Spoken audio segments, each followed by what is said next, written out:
Okay, so, you know, when a big fashion house like Chanel decides to make a splash in the watch world, you're going to have to pay attention, right? I mean, especially if you're like me and you really want to understand what's actually going on and why it matters. Mm. So today we're going to take a deep dive into their new matte blue ceramic J12 Blue Collection. Yeah, you got it. And we've been digging into all the details behind this release, and it's really fascinating because it's built on, a pretty significant history. Definitely. Like, think back 25 years ago when that original black ceramic J12 came out. It, like, completely changed how we thought about ceramic in watches, right? Before that, ceramic was mostly about function. Yeah. But Jacques Hellot, who designed the J12, Ah. somehow made it feel luxurious, almost precious. And on top of that, had this amazing unisex appeal right from the start. Oh yeah, totally. It was huge, and then they released the all-white version, and that just solidified its place as a major player in the watch game. And then more recently, you have Chanel's investment in Kinesi, which gave them their own in-house movement, the Caliber 12.1, which is, high precision COSC certified automatic, and it powers all their core J12 models. So it's become this really influential fashion watch. Yeah, it really has. So with all that history in mind, I guess our goal today is to really unpack what's so special about this new matte blue ceramic J12 Blue. What's the story here? Well, let's start with why is high-tech ceramic even a thing in watches? For the wearer, it means you get incredible scratch resistance. It's super lightweight on your wrist, has this amazing smooth, almost silky feel, and it's hypoallergenic too. Those are some pretty good selling points. Yeah, But from what we've seen, getting that consistent color with ceramic is not exactly a walk in the park. exactly. And that's where Chanel's 5 years of research into developing this specific blue really comes in. To get that uniform matte color across all the different ceramic parts is a huge technical achievement. 5 years. Wow, that's commitment. And even the color itself sounds pretty unique. Arnaud Chestink describes it as a blue that is nearly black or a black that is nearly blue.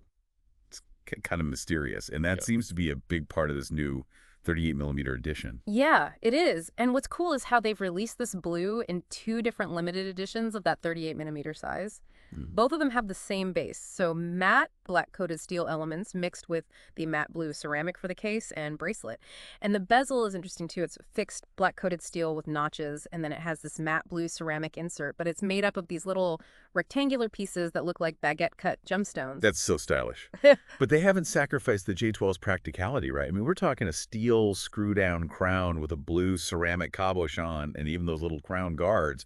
And it's all good for 200 meters of water resistance. Yeah, for sure. And on the inside, both models are powered by that in-house caliber 12.1 movement we were talking about. It's COSC chronometer certified, which means it's super precise. And it has an open-worked rotor and a 70-hour power reserve. So technically, they're both really impressive. Okay, so technically they're both top-notch. What about the design? What are the main differences between these two limited editions? The big differences are in the dial and the rotor. The first model has a blue varnish dial with 12 blue baguette-cut sapphire hour markers. And it's super clean because there's no date window. And the open-worked rotor on this one is coated in a dark material. And the second one goes for a slightly different look. Yeah, the second model also has a blue varnish dial, but instead of the sapphires, it has glossy black varnished Arabic numerals, and it does have a date window at 4:30. The rotor on this one isn't coated. So you get two distinct styles, but within that same blue theme. Are there any design elements they share? Yeah, definitely. Both of them have black baton-style hour and minute hands with luminous material, and there are small luminous markers on the dial too. And they both have that central seconds hand with the loomed arrow tip.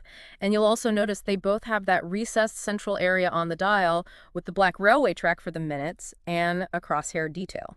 So just to sum up this deep dive, we've seen how Chanel's J12 really revolutionized ceramic and watchmaking.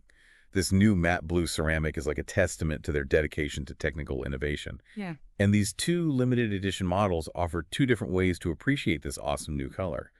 Hopefully now you have a much better idea of why this release is making headlines. Yeah, absolutely. And I think it raises some interesting questions.